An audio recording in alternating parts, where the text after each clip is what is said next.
Hello friends, आज के session में हम करने वाले हैं कोशिका के बारे में इंफॉर्मेशन। आई होप ये सेशन आपको पसंद आएगा, तो प्लीज़ वीडियो को लाइक एंड शेयर कीजिए और मेरे चैनल को सब्सक्राइब कीजिए।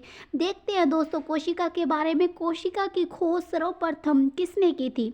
सबसे पहले तो कोशिका को जानने से पहले हम जीव विज्ञान के पिता के बारे में बात कर लेते हैं। जीव विज्ञान के पिता कौन है? जीव विज्ञान के पिता कौन माने जाते हैं? जीव विज्ञान के पिता माने जाते हैं अरस्तु। जो जीव विज्ञान के पिता है तो वो कौन है? अरस्तु है।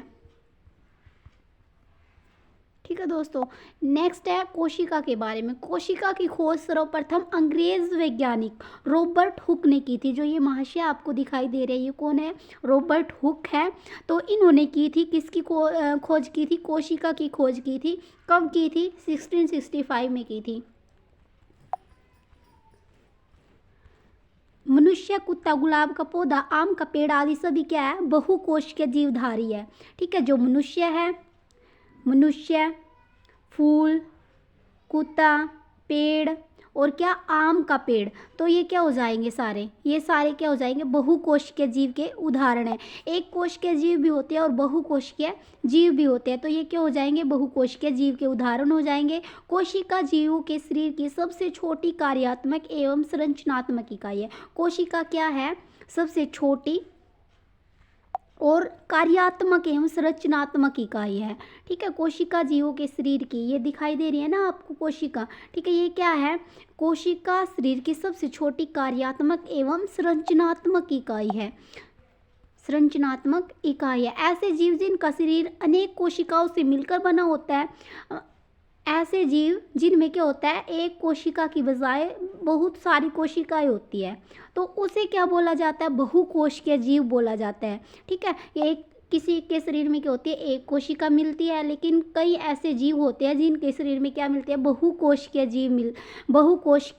जीव कहलाते हैं जो। ठीक है, बहुकोशीय होते हैं वो।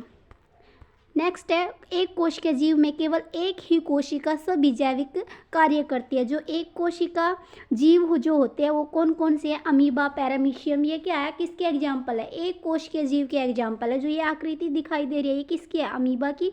और ये क्या? पैरामीशियम। ये क्या? एक कोश के जीव है।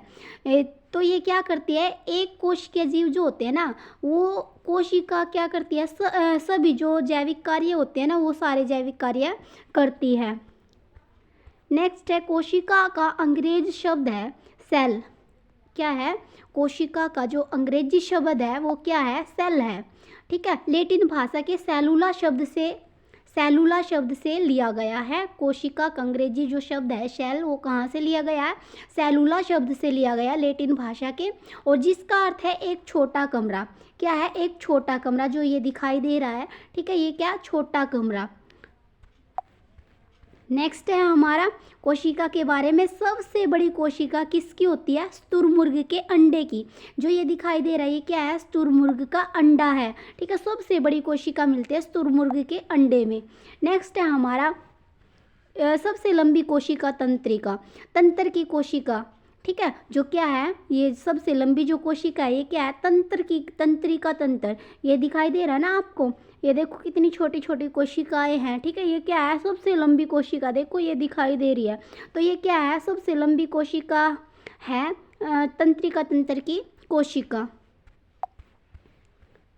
सबसे छोटी कोशिका जीवाणु माइक्रोप्लाज्मा गैलीसेप्टिकमा की है। जो ये दिखाई दे रही है ना आकृति, ये किसकी है? माइकोप्लाज्मा, ये माइक्रोप्लाज्मा और गैलीसेप्टिकमा।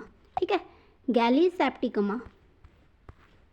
प्रोकैरियोटिक के बारे में, ऐसी कोशिकाएं जिसमें केंद्रक झिल्ली के बिना होता है। क्या होता है? जो प्रोकैरियोटिक होता है उसमें क्या होता है? जो केंद्रक पदार्थ होता है ना, केंद्रक जो पदार्थ है, केंद्रक पदार्थ, तो क्या होता है? ये कोशिका झिल्ली के बिना होता है। ठीक है, कोशिका झिल्ली के बिना होता है, प्रोकैरियोटिक कोशिका कहलाती है। ठीक है, प्रोकैरियोटिक कोशिका का ये देखो एग्जाम्पल। ठीक है, जीवाणु और नीले हरे शैवाल क्या है? इसके एग्जाम्पल है प्रोकैरियोटिक के। नेक्स्ट है, कोशिका दो प्रकार की होती है। कोशिका कितने प्रकार की होती है? कोशिका जो है वो दो प्रकार की होती है, प्रोकैरियोटिक और यूकैरियोटिक। प्रोकैरियोटिक और यूकैरियोटिक। कोशिका जो है वो कितने प्रकार की होती है, 2 टाइप्स की होती है। एक तो फर्स्ट है प्रोकैरियोटिक और सेकंड की हो जाएगी यूकैरियोटिक। सबसे पहले देखते हैं हम कोशिका सिद्धांत की मुख्य बातें। प्रत्येक जीव की जो उत्पत्ति होती है एक कोशिका से होती है। अगर किसी भी जीव की उत्पत्ति होती है वो किससे होती है, एक कोशिका से होती है। प्रत्येक जीव का शरीर एक या अनेक कोशिकाओं से बना होता है, जो हमने ऊपर डिस्कस कर लिया है। कोशिका का निर्माण जिस क्रिया से होता है उसमें क्या होता है, केंद्रक जो होता है ना वो मुख्य अभिकर्ता होता है। जो केंद्रक होता है वो क्या होता है, सबसे मुख्य जो अभिकर्ता होता है। ठीक है, नेक्स्ट है हमारा कोशिका के बारे में ही देखते हैं। स्लाइडन, ये जो दिखाई दे रहा है स्लाइडन और स्वान। ठीक है, ये जो दिखाई दे रहा है फोटो में क्या है, ये स्लाइडन है और ये क्या, स्वान। इसने क्या की थी, कोशिका सिद्धांत का प्रतिपादन किया था इन दोनों ने। कब किया था, 1838 और 39 में किया था स्लाइडन और स्वान ने। ठीक है, कोशिका सिद्धांत का प्रतिपादन किया था। यूकैरियोटिक के बारे में डिस्कस करते हैं अब। इन कोशिकाओं में दोहरी झिल्ली के क्या होता है, जो दोहरी झिल्ली होती है ना, ठीक है, क्या है, मान लो ये है एक झिल्ली, तो ये हो गई, और एक क्या, दोहरी झिल्ली इसके साइड साइड। ठीक है, तो दोहरी झिल्ली के आवरण यानी केंद्रक आवरण से घिरा सुस्पष्ट केंद्रक, जो ये दिखाई दे रही आकृति, ठीक है, तो यूकैरियोटिक कोशिका कहलाती है। ये किसकी है, यूकैरियोटिक कोशिका है। पौधे एवं जंतु क्या है, इसके उदाहरण है। जो पौधे है और जो जंतु है किसके एग्जाम्पल है, ये है यूकैरियोटिक के एग्जाम्पल। कोशिका के प्रमुख भाग देख लेते हैं। कोशिका के प्रमुख भाग कौन कौन से हैं, कोशिका के प्रमुख भाग है कोशिका भित्ति, सबसे फर्स्ट नंबर कोशिका भित्ति, कोशिका झिल्ली, तारकाय, अंतःपर्दवी जालिका, राइबोसोम, माइटोकॉन्ड्रिया, गोल्जिकाए, लाइसोसोम, लवक, रसधानी और केंद्रक। एक बार और डिस्कस करते हैं क्या, कोशिका के प्रमुख भाग। कोशिका भित्ति फर्स्ट, कोशिका भित्ति, कोशिका झिल्ली, तारकाय, अंतःपर्दवी जालिका, राइबोसोम, माइटोकॉन्ड्रिया, 7 गोल्जिकाए, लाइसोसोम, ठीक है, लवक, रस घानी, और 10 है हमारा केंद्रक। ठीक है, 11 क्या है, केंद्रक। ये थे कोशिका के प्रमुख भाग। कोशिका की भित्ति के बारे में डिस्कस करते हैं अब। कोशिका भित्ति, ये जो दिखाई दे रही है आपको आकृति में क्या है, ये जो दिखाई दे रही है ये क्या है, कोशिका भित्ति है। क्या ये क्या है, कोशिका भित्ति है। यह केवल पादप कोशिका में पाई जाती है। किस में पाई जाती है, जो पादप होते हैं उनकी कोशिका में पाई जाती है। ये सेलुलोज की बनी होती है। किसकी बनी होती है, सेलुलोज की बनी होती है। यह कोशिका को निश्चित आकृति एवं आकार बनाए रखने में सहायक होती है। जो कोशिका होती है ना, ये क्या करती है, इस किसी भी आकृति में ढाल सकती है, आकार बनाती है। ठीक है, कौन बनाती है, कोशिका। कोशिका झिल्ली के बारे में बात करते हैं। कोशिका झिल्ली जो ये दिखाई दे रहा है आपको, इसके अंदर ये वाला, तो ये क्या है, ये क्या, कोशिका झिल्ली। ठीक है, जो ये दिखाई दे रही है ये क्या है, कोशिका झिल्ली। कोशिका के सभी अवयव एक झिल्ली के द्वारा घिरे रहते हैं। इस झिल्ली को क्या कहते हैं, कोशिका झिल्ली कहते हैं। कोशिका के सभी जो अवयव है, ठीक है, ये दिखाई दे रहा है जो, ये क्या है, एक झिल्ली के द्वारा क्या होते हैं, घिरे होते हैं। इस झिल्ली को कोशिका झिल्ली कहते हैं। जंतु कोशिका और जीवाणु, ठीक है, यह क्या है, अर्धपारगम्य झिल्ली होती है। यह कौन सी झिल्ली होती है, अर्धपारगम्य झिल्ली होती है। कौन सी होती है, अर्धपारगम्य झिल्ली, कोशिका झिल्ली को बोला जाता है अर्धपारगम्य झिल्ली। अंतःपर्दवी जालिका के बारे में बात करते हैं अब। जो अंतःपर्दवी जालिका होती है ये क्या होती है, खुरदरी अंतःपर्दवी जालिका। देखो यहाँ पे दिखाई दे रही है ना, ये क्या है, एक खुरदरी अंतःपर्दवी जालिका है। और ये क्या है, चिकनी अंतःपर्दवी जालिका। ये क्या है, चिकनी अंतःपर्दवी जालिका और राइबोसोम। ठीक है, राइबोसोम। एक और यह केंद्रक झिल्ली से व दूसरी ओर कोशिका झिल्ली से संबंध होता है। क्या होता है, एक और यह केंद्रक झिल्ली से और दूसरा किससे, कोशिका झिल्ली से क्या होता है, संबंधित होते हैं ये अंतःपर्दवी जालिका। इस जालिका के कुछ भागों पर किनारे किनारे छोटी छोटी कनिकाएं लगी रहती हैं। इस जालिका के कुछ भागों पर क्या लगा होता है, किनारे पर छोटी छोटी कनिकाएं लगी होती है, जिन्हें राइबोसोम कहते हैं। ये छोटी छोटी जो कनिकाएं दिखाई दे रही है, ठीक है, इनको क्या बोलते हैं, राइबोसोम कहते हैं। तारकाय के बारे में, तारककाय के बारे में बात कर लेते हैं। अब तारककाय जो ये दिखाई दे रहा है आपको आकृति में, ये क्या है? तारककाय है। तारककाय के अंदर एक या दो कण ऐसी रचना होती है जिन्हें सेंट्रियोल कहते हैं। क्या होता है? तारककाय के अंदर एक या दो कण ऐसी रचना होती है जिन्हें सेंट्रियोल क्या बोला जाता है? सेंट्रियोल कहते हैं। ठीक है, समसूत्री विभाजन में यह ध्रुव का निर्माण करता है। किसका निर्माण करता है? ये ध्रुव का निर्माण करता है। ठीक है, नेक्स्ट है हमारा तारककाय। तारककाय के बारे में अब क्या किया था हमने? तारककाय के बारे में डिस्कस किया था। और ये क्या है? तारककाय के बारे में कुछ और महत्वपूर्ण बातें। इसकी खोज किसने की थी? बोबेरी ने की थी। तारककाय की खोज किसने की थी? बोबेरी ने की थी। यह केवल जंतु कोशिकाओं में पाया जाता है। यह किस में पाया जाता है? जो जंतु की कोशिकाएं होती हैं उनमें पाया जाता है। क्या पाया जाता है? तारककाय। ठीक है, तारककाय मिलता है जंतु कोशिकाओं के अंदर। कोशिका झिल्ली, कोशिका झिल्ली क्या है? इसका मुख्य कार्य कोशिका के अंदर जाने वाले एवं अंदर से बाहर आने वाले, ठीक है, क्या है?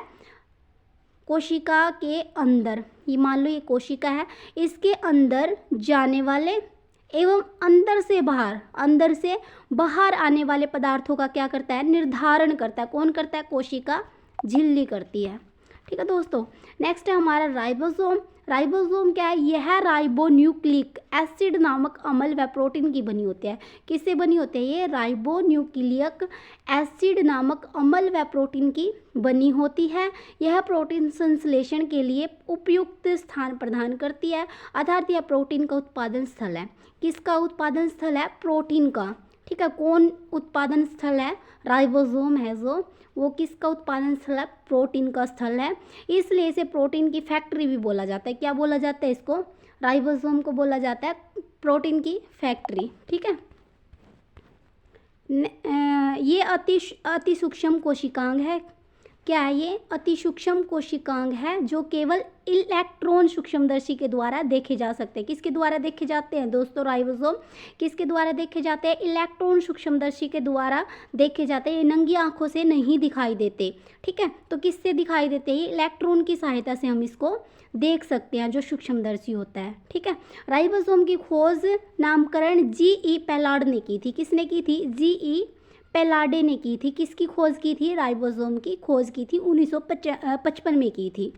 ठीक है, ये थी हमारी राइबोसोम के बारे में महत्वपूर्ण जानकारी। अंतःपर्दवी जालिका के बारे में बात कर लेते हैं आप। जो अंतःपर्दवी जालिका का मुख्य कार्य क्या है? उन सभी वसाओं व प्रोटीनों का संश्लेषण करना है। किनका? वसाओं व प्रोटीनों का संश्लेषण करना है, जो कि झिल्लियों जैसे कोशिका झिल्ली, केंद्रक झिल्ली आदि का निर्माण करते हैं। ठीक है, ये राइबोसोम, ये जो आपको आकृति में दिखाई दे रहा राइबोसोम, खुरदी अंतःपर्दवी जालिका और चिकनी अंतःपर्दवी जालिका ये दिखाई दे रही है यहाँ पर। ठीक है, ये क्या है? चिकनी अंतःपर्दवी जालिका। अंतःपर्दवी जालिका के बारे में कुछ और महत्वपूर्ण बातें। अंतःपर्दवी जालिका दो प्रकार की होती है। कितने प्रकार की होती है अंतःपर्दवी जालिका? दो प्रकार की होती है। कौन कौन सी होती है? चिकनी अंतःपर्दवी जालिका। ठीक है, एक क्या है? फर्स्ट है चिकनी। ठीक है, और सेकंड कौन सी है? खुरदरी अंतःपर्दवी जालिका। चिकनी जो अंतःपर्दवी जालिका होती है वो क्या है? राइबोसोम नहीं होते। ठीक है, इनमें क्या नहीं होते? राइबोसोम नहीं होते। ये प्रोटीन संश्लेषण के भाग नहीं लेती। ठीक है, जो प्रोटीन संश्लेषण में क्या नहीं करती है? भाग नहीं लेती। कौन नहीं लेती? अंतःपर्दवी जालिका। जो खुरदरी अंतःपर्दवी जालिका होती है, इनकी बाहरी सतह पर राइबोसोम लगे रहते हैं। क्या लगे रहते हैं? राइबोसोम लगे रहते हैं। ये प्रोटीन संश्लेषण में भाग लेती है। देखो इसका उल्टा हो जाएगा, है ना, अपोजिट हो गया। जो चिकनी अंतःपर्दवी जालिका वो क्या? राइबोसोम की नहीं होती। ठीक है, राइबोसोम नहीं होते इसके अंदर, और क्या? प्रोटीन संश्लेषण में भाग नहीं लेते। ये किसके उदाहरण हो जाएगा? ये एग्जाम्पल हो जाएंगे चिकनी अंतःपर्दवी जालिका के बारे में। और ये जो सेकंड है, इनकी बाहरी सतह पर राइबोसोम लगे होते हैं, और जो प्रोटीन संश्लेषण में क्या भाग नहीं लेती। कौन नहीं लेती? खुरदरी अंतःपर्दवी जालिका। एक है माइटोकॉन्ड्रिया। क्या? माइटोकॉन्ड्रिया के बारे में, ये कोशिका द्रव में पाई जाने वाली अनेक गोलाकार, कैसी? अनेक गोलाकार अथवा सूत्राकार रचनाएं होती है। कैसी? सूत्राकार रचनाएं होती है। ठीक है, कैसी होती है? ये देखो गोलाकार। ठीक है, गोलाकार और सूत्राकार क्या होती है? रचनाएं होती है। इसकी खोज किसने की थी? अल्टमैन ने की थी। इसकी खोज किसने की थी माइटोकॉन्ड्रिया की? अल्टमैन ने की थी। कब की थी? 1890 में की थी। ठीक है। जो सी बेड़ा ने सर्वप्रथम 1897 में माइटोकॉन्ड्रिया का नाम दिया था। नाम किसने दिया था? सी बेड़ा ने दिया था। ठीक है। खोज किसने की थी? अल्टमैन ने की थी 1890 में। खोज अल्टमैन ने 1890 में और सी बेड़ा ने सर्वप्रथम 1897 में माइटोकॉन्ड्रिया का नाम दिया था। ठीक है दोस्तों, याद हो गया आपको। नेक्स्ट है माइटोकॉन्ड्रिया में डीएनए क्या है? जो माइटोकॉन्ड्रिया है उसमें क्या डीएनए क्या एमआरएनए एक राइबोसोम पाए जाते हैं जिनकी सहायता से प्रोटीन संश्लेषण में सक्षम होते हैं। माइटोकॉन्ड्रिया कोशिका का शक्ति ग्रह कहलाता है। जो माइटोकॉन्ड्रिया वो किसका ग्रह कहलाता है? कोशिका का शक्ति ग्रह। ठीक है। जो सबसे ज़्यादा ऊर्जा का घर बोला जाता है वो किसको बोला जाता है? माइटोकॉन्ड्रिया को बोला जाता है। ठीक है। क्योंकि इसमें क्या होता है? ईंधन का चरणबद्ध ऑक्सीकरण होता है। चरणबद्ध क्या होता है? ऑक्सीकरण होता है ईंधन का, जिसके फलस्वरूप रासायनिक ऊर्जा, ठीक है, एटीपी मुक्त होती है। क्या मुक्त होती है? इससे एटीपी मुक्त होती है। गोल्जी काय के बारे में बात कर लेते हैं आप। गोल्जी काय, गोल्जी काय के बारे में बात है। इसकी खोज 1898 में कैमिलो गोल्जी नामक वैज्ञानिक ने की थी। क्या की थी? जो गोल्जी काय है इसकी खोज कैमिलो गोल्जी नामक वैज्ञानिक ने की थी। ठीक है। यह जालिकानुमा नलिकाओं या पट्टिकाओं से बना जटिल संगठन होता है। क्या होता है? जो ये गोल्जी काय होता है इसकी खोज 1898 में कैमिलो गोल्जी नामक वैज्ञानिक ने की थी। यह जालिकानुमा नलिकाओं या पुटिकाओं से बना जटिल संगठन होता है या छोटी गोल पुटिकाओं से क्या होता है? घिरा होता है। ठीक है। क्या होता है? छोटी जो गोल पुटिकाएं हैं, ठीक है, उनसे क्या होता है? घिरा होता है। ठीक है दोस्तों। नेक्स्ट है हमारा, बस आज के टॉपिक में यही डिस्कस करना था हमने। सारे क्या किया आज हमने कोशिकाओं के बारे में चर्चा की है। आई होप ये सेशन आपको पसंद आया होगा। तो प्लीज़ वीडियो को लाइक एंड शेयर कीजिए और मेरे चैनल को सब्सक्राइब कीजिए। सो थैंक यू दोस्तों।